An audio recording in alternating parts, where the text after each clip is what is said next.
Egunon eta lehenengo eta behin eskerrik asko Euskaltzaindiari jardunaldi hauetan gure ekarpentsua egiteko tartea ematearren. Gotzonek esan duen bezala, Labairun ibilbide luzea eginda daukagu hiztegigintza arloan, 1970ean Derioko udako ikastaro bezala Euskararen alde lehenengo pausoak ematen hasi ginenetik eta gaur arte. Euskal berba eta lokuzioen azterketak beti izan du gurean leku berezia, urteokin CSE garandu dugu gure hizkuntzaren lexikoa, berbak eurak, baina baita horien aldagaiak ere, esangura guztiak eta euron kontestuak, adibideak, zehaztapen estilistiko naiz gramatikalak, sinonimoak eta bar.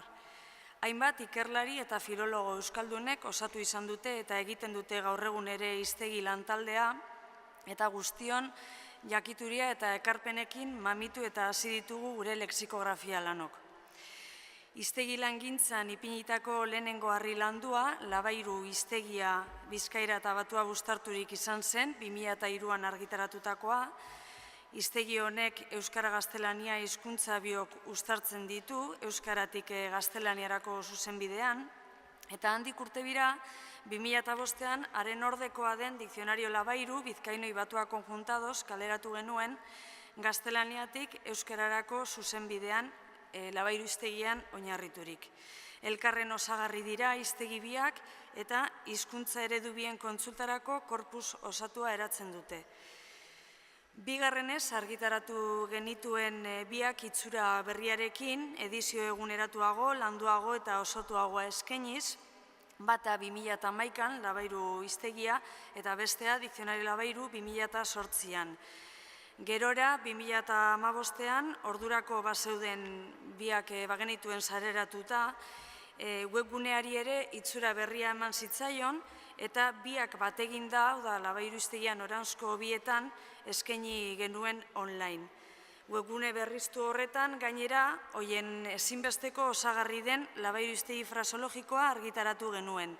Eta gaur egun, online eta offline eskaintzen ditugu 3 korpusak, bai webgunearen bitartez eta bai mugikor eta tabletetarako offline aplikazioaren bitartez. Beraz, Labairu hiztegian Oranzko bietan eta Labairu hiztegi fraseologikoa dira gure egitasmo, gure lexikografia egitasmorik sendoenak esan genezake. Labairu hiztegitik hasiko naiz, Euskara Gaztelania korpusari dagokionez, da zergatik eta nondik nora etorri zen Labairu hiztegiaren beharrizana, sortzeko beharrizana. Euskara Batuan eredua finkatu eta bide ginen hasi zenean, sartaldeko hiztunok umezurtz ikusi genuen geure burua. Bertako euskaldunak, Euskara berriari urrunegiko iritzi eta gure Bizkaia ereduari garatzeko biderik ez genion ikusten. Sartaldeko hiztunok zubiak behar genituen gure berbeta eta eredu batuaren artekoak. Eta Labairu hiztegia eredu bitzuok lexiko mailan uztartzeko asmoz etorri zen. Aurretik, Labairuk ikasliburuen, literaturaren eta irakaskuntzaren bitartez, Derioko ikastaroetan egindako bide beretik. Sartaldeko euskara edo bizkaiera hoi deritzoguna zutabe harturik egin zen lehenengo alegina da Labairu hiztegia. Bizkaierarekin Euskara Batuaren barruko lokarriak sendotzeko helburua duena. 2003koa da beraz bizkaieraren lexikoa finkatzeko lehenengo saio orokorra eta ordurikona lexikografia lantaldeak egindako alegin eta lanari eskerrak Bizkaira idatzirako eredu landuagoa eta finkatuagoa eskaintzea lortu dugu gaur egun. Bide horretatik, herri euskara ardura bereziz aztertu eta batu dugu, ahozko berbeta eta hizkuntza jasoaren arteko loturak estutu guran. Esan genezake, ahozko hizkera bizia dela betirik alegin apartekoz jagon izan dugun alegini alderdirik garrantzitsuena. Herri literatura, ahozko literaturaren bilketa, azterketa eta zabalkuntza bultzatu izan ditugu. Eta Labairu hiztegia jokabide zaharren erakusgarri oparoa da, herri berbetako berba, esaldi eta esaerez josirik baitago. Baina bestetik, ez du ahaztu behar, idatzizko iturririk esanguratzoenak ere orraztu ditugula, eta beraz literatura klasiko eta modernoen erakusgarri bebada Labairu hiztegia. Idazle zahar eta berriagoen hizkera eredu aberatzak ekarri ditugu bertara, beti ere egungo hiztunen beharrizanetara egokiturik. Euskaltzaindiaren hiztegi batuaren ildotik osoturik dago eta lexiko batuaren korpusa ugaltzeko ahaleginaz mamindu da. Labairu hiztegiaren ordekoa den dikzionario Labairuk, lehen esandako moduan, gaztelania eta euskara hizkuntzak uztartzen ditu, gaztelaniatik euskararako noranzkoan. Labairu hiztegiaren gerizpetan umotua izan zen ginoan, lehentxoago aipatu ditugun euskararako ezaugarriak berriro karri behar dituguna, ahozko eta idatzizko tradizioa batetik eta batua eta bizkai euskara bestetik. Beraz, euskarazko korpusari dagokionez, irizpide beretsuak erabiltzen ditugu hiztegi bietan. Gaztelaniazko sarrerei euskal ordain baliokideak emateko orduan, labairu hiztegiaren korpusera jo dugu hiztegi bien arteko batasun lexiko-semantikoa bermatzeko.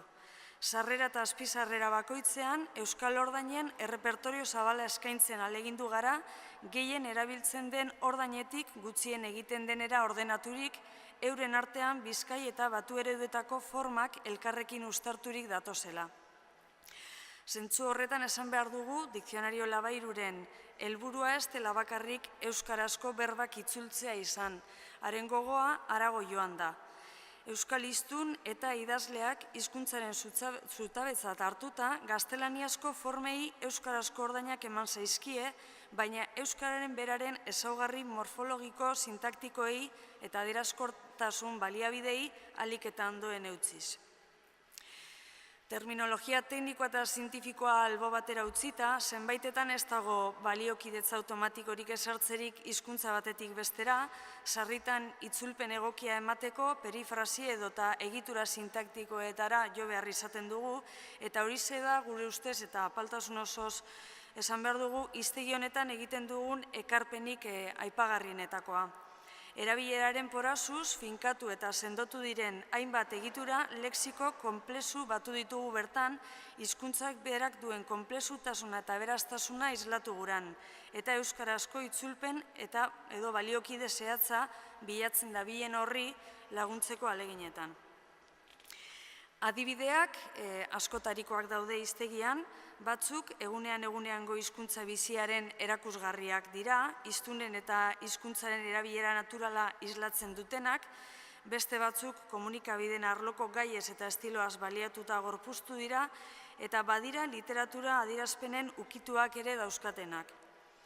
Kontuan izan behar dugu, gaztelania eta euskara bi hizkuntza erabat desberdinak izanik, gehienetan hizkuntza batetik besterako itzulpenak, lehen esan dugu moduan, ezin daitezkela modu automatikoan eman, eta ere gutxiago egitura, tradizio eta garapen mailaren aldetik hain desberdinak diren hizkuntza biren artean.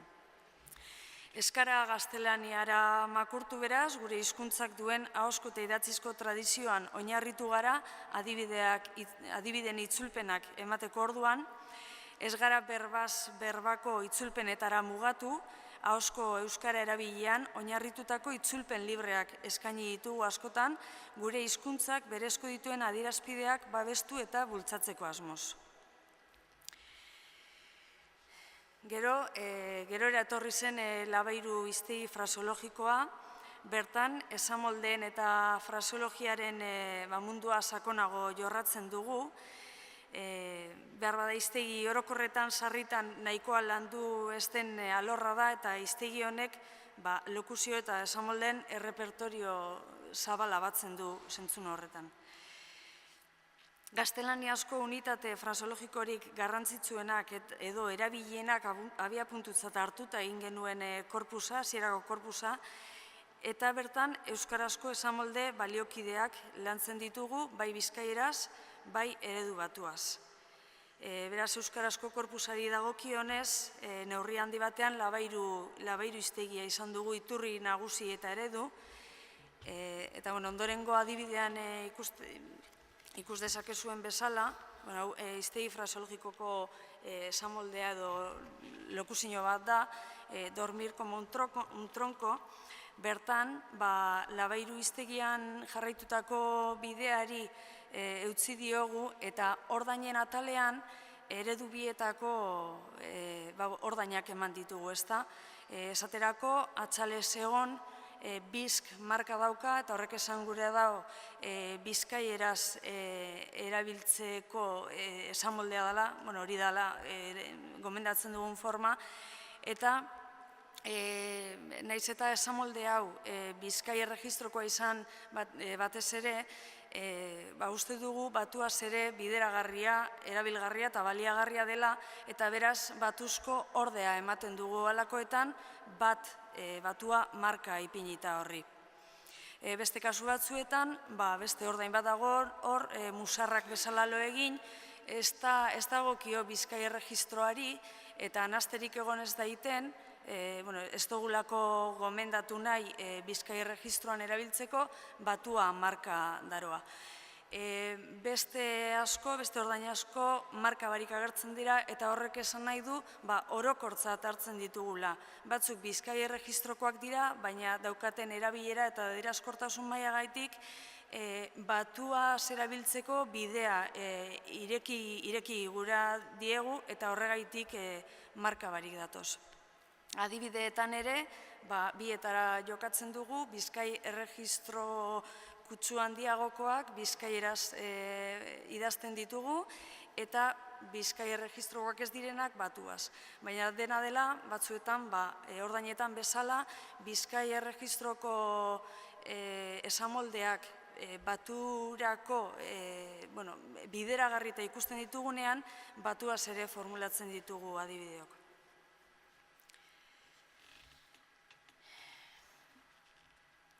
Dikzionario labairuko eredurik ez dut erakutsi, gainera denboraz eta ez du ibiliko naizelako, baina azken baten, hiru hiztegietan jarraitzen ditugun irizpideak beretsuak dira. Hiru hiztegi edo korpus dira, baina izaera bat dute, eta orain sakonago azalduko dut, hor pantailan ikusten dituzuen 4 puntu horietan oinarrituta.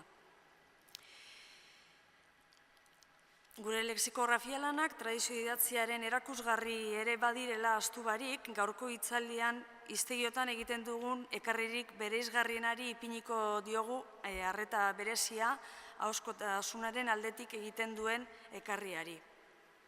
Gaur egungo hiztegiek idatz eredu bakarra eskaintzen dute euskarako alderdian eredu batua ia beti euskalki edo azpi euskalki jakinen bat beste batzuetan. Gure hiztegigintza lanetan ostera, bizkaiera eta batua, aurreko adibidetan ikusi dugun moduan, batera lantzen dira eredu bietako hitzitzurak gaztelaniaren aurrez aurre ipintzen direla. Halan baterako eta besterako zehaztu diren formak bereizita datoz, hala behar denean, hiztunek erregistro bakoitzari zein dagokion jakin dezaten. Euskara baturako onarturik dauden hitzekin batera, bizkaiera idatzirako finkatu diren berbak eskaintzen dira 3 korpusetan. Alde horretatik, ahalegin berariazko bat egin behar izan dugu batez ere bizkaiera idatzirako lexikoa zehazten, baina aldi berean Bizkai jatorriko eta beste jatorri batzuetako hitzei eredu baturako bidea irekitzen. Izan ere, asko eta asko dira erabilgarri diren hitz edo hitz formak, euskara batua aberatzagoa eta koloretsuagoa bihur dezaketenak. Aberastasun hori ez da bakarrik berbetara mugatzen, morfoioskera ere landu eta jagon egiten da, bizkaierak berak dauzkan barruko baliabide eta egitura sintaktiko jator eta baliotsuak erabileta, bizkaieraz naiz batuaz ematen diren adibideetan. Esan dezakegu, hiztegi hauek, arau emaileak edo arau egileak direla, neurri handi batean behintzat, bizkaierari zein batuari dagokionez. Eredu idatzi estandarrera begira eginda daude, eta ez ahozko erabilerara edo azpi euskalki mailara zein erregistro berezietara begira bakarrik. Bizkaieraren kasuan, kontsultatutako korpusetako aldaerak irazi ondoren, baten alde jokatu da aldela, Bizkaiera idatzirako eredu batasuna bultzatzeko asmo, eta sarritan, ez da erraza izan, esaterako euskara batuko irekia ditzari bizkairaz zein ordezko erabaki orduan, edegi, idegi, idigi eta beste aldaeraren baten artean zalantza izan zitekeen. Holakoetan, gure irizpidea hauxe izan da, forma bataren aldeko arrazoiak pisutsuagoak zirenean, bakarraren alde jokatu da. Kasu honetan, edegiren alde egin dugu batez ere idazle klasikoen artean maiztasun handiagokoa izan delako, erabilera zabalagokoa izan delako. Edegi eta ireki berba sarrerekin lez, beste hainbat sarrera eta azpizarrera ere batua eta bizkaiera markekin adierazita daude, horretara aditzen ematen dela bata eredu batuan eta beste bizkaiera idazteko forma hautuak direla. Halako markadun berba guztietan, beraz, adierazten da zein den beste eredurako ordezkoa. Eredu batuko formei marka eman orduan, Euskaltzaindiaren hiztegiari jarraitu diogu, eta horko berba zerrendan espadatorritza zentzuzkoen jodena hautatu da testu korposetako erabilerak, orotariko euskal hiztegia euren artean, eta gaur egungo hiztegia arauen maileen jokabideak begipean direla. Bizkaiera idatziko berbak markatzerakoan ostera, Labairuk berak finkatu du irizpidea, beti ere tradizio idatziaren eta ahozko erabileraren itzala ondo hausnartu eta aztertu ostean. Beste kasu bat, beste batzuetan, formabiren aldeko arrazoiak berdintzuak izan direnean, biak laga dira, kasurako gurdida formalen etzia bai bizkaierarako, bai batuarako, baina burdik bai ahozkoan eta bai idatzean izan duen eta duen erabilera aintzat hartuta, konposizioan doanean ere bai tradizio edo erabilera handiko berba da, burtola, burtede, bigarren mailako formatzat hartu dugu bizkaierarako. Horrek zer esan gure dau? Eredu jasoan gurdi erabiltzearen alde egin dugun arren, burdi formari ez diogula aterik izten erregistro kolokialago baten edo esain jaso baten idatzi behar izan ez gero. Halere, lehen esan dudan moduan, alden guztian forma bakarrari eman izan zaio lehentasuna. Gainontzean, hiztegiko sarrera hitzik gehienak, eredu bakarrekoak ez direnak, markatu barik azaltzen dira, batuaz naiz bizkaieraz idazten direla, zilegizkotzat jotzen dira, hizkuntzaren korpus orokorraren barrukotzat eta beraz guztientzakoak lez onartuz, naiz eta ez beti guztienak edo euskalki guztietakoak izan. Holako hiztegi batek dituen helburu jakinen eta horrek dakarren konplexutasunarekin, ezinbesteko izan dugu malgutasun neurri bat eta batua bizkaiera bikoitz egite horretan ere alase jokatu dugu eredu bitzuon lantze eta zehazte bidean argibide izaten saiatuz.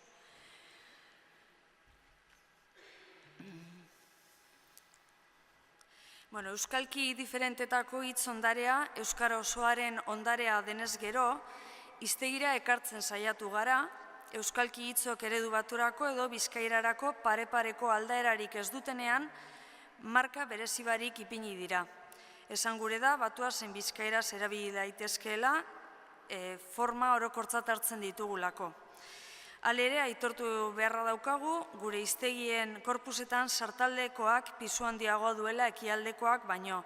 Izan ere, ekialde eta euskalkietako hitz eta aldaera berezien kopurua handia izan da, ez da erraza guztietako berba altxorrari ardura osoa edo maila berekoa hartzen.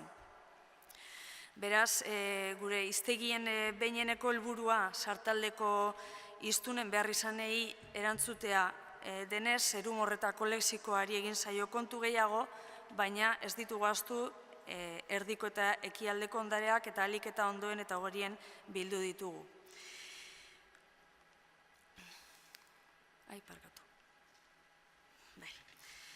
Hiztegian egin den ahaleginetako bat eta hauze dela esan genezake ahozkotasunaren ispilurik garbiena, sarrera edo azpizarrera hitzak adibide kontestuetan txertatzea izan da. Sarrera berba asko eta asko adibidez horniturik daude, horren helburua ez da besterik berbak euren erabilgune naturalean eskaintzea baino. Eginalak egin ditu kontestuok hizkera bizitik alik eta urrenekoak, hau da hiztunek erabiltzen dituztenen antzekoak izan daitezen. Batzuetan, tradizio idatziko testuetatik egokituak dira kontestu adibideok, eta beste batzuetan, ahozko erabileratik jasoak eta atonduak, baina beti ere euskara sinisgarri, bizi eta erabiliaren ispilu izan daitezen eginda ahalegin. hiztunentzat eta beren beregi sartaldekoentzat ezagun eta eguneroko egiten diren esaldi asko sartu dira hitzen erabilera eremuak garbi erakusteko. Gure hiztegien, orduan hau ez dut azalduko. Gure hiztegien ekarririk baliotzuena eta originalena ahoskotasune aldetikoa da, Labairuk bere ibilbide osoan, irakaskuntzan, idazkuntzan, naiz ikerkuntzan aparteko balioa aitortu dio beti herri berbetari eta herri jakintzari eta hiztegigintzan ere leku oparea eskaintzen diogu alderdi horri. Herri euskara ardura bereziz jagon dugu beti, ahozko berbeta eta hizkuntza jasoaren arteko loturak estutzeko helburuz. Euskararen kasuan eta hainbat gehiago sartaldeko euskararenean arrazoi sendoak daude horretarako, hizkuntza idatziak ahoz egiten den berbetaren zati bat baino ez duelako erakusten gure kasuan. Eta ahozkotasunaren ekarria honetan datzala esan geinke batez ere. Batetik, lekuko bizien ahotik jasoriko berba, itzura, berezi eta esanai edo adiera ugari ekarri dira hiztegira, eta kontestu adibide askoekin hornitu dira adibidetan ikusi dugun bezala. Aitatu beharrekoak dira, Labairuren herri ondarea ataleko taldeak eta Euskal Herriko Atlas etnografikoa egiten diharduten Labairuko kideek, gure herriko ondarea batzeko egindako inkestetan agertu diren hainbat berba eta kontestu ere erara etorri direnean edo euren hutsunea egon denean, hiztegian sartu ditugula. Hiztegia egiten jardun duen taldea bera ere izan da askotan ahoskotasunaren ekarri horren emaile eta bitarteko, baina horrezaz gainera hainbat laguntzaile irakasle eta berri emaile izan dira eta ditugu gaur egun inguruan han horremengo berba, adiera eta esaldiak batu eta hiztegiko taldearen esku ipini dituztenak. Ahozko iturritik hartutakook, literatura idatziko iturriaz eta horretiko korpus hiztegien ekarria zerkatu dira beti, eta berritasunik egon bada, hiztegian txertatu da.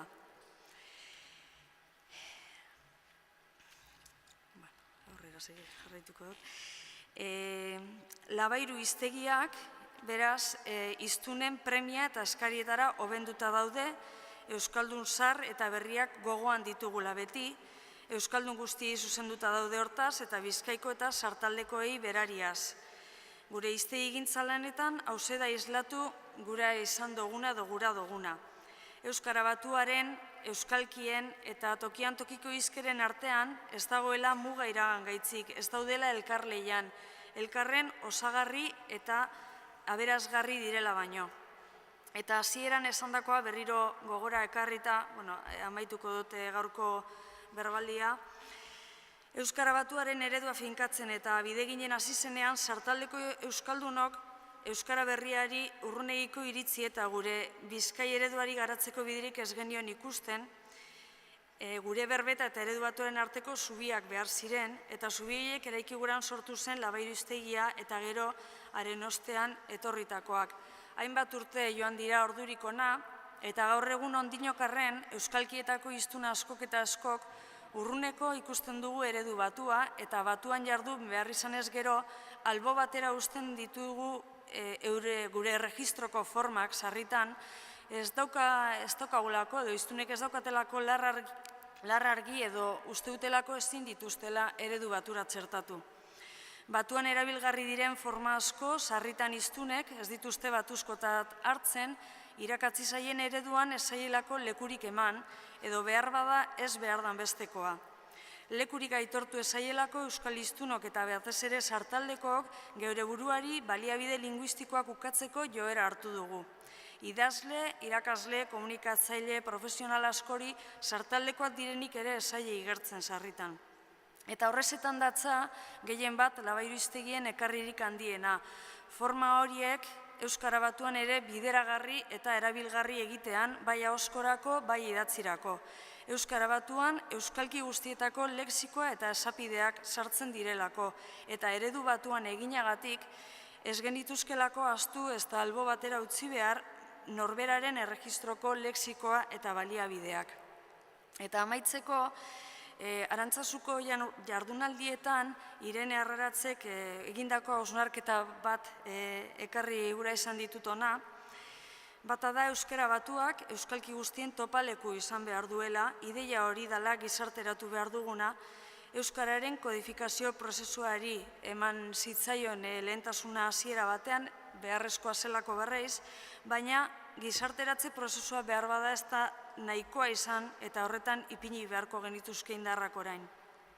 Eta bestetik, orotariko batua behar dugu ahoskoan eta idatzian, bizkaieraren eta gainontzeko euskalkien altxorra euskara batura ekarri beharra dugu, oraindik ere hiztun masa handi bat ez delako sentitzen oso eroso modu batuarekin. Horregatik, jarrai dezagun euskara ehuntzen, euskara batzen, eta zeregin horretan labairuk orain 50 hasitako bideari eutsiko dio, hango eta hemengo formak batu eta hango eta hemengo hiztunen artean gizarteratzeko ahaleginetan. Eskerrik asko.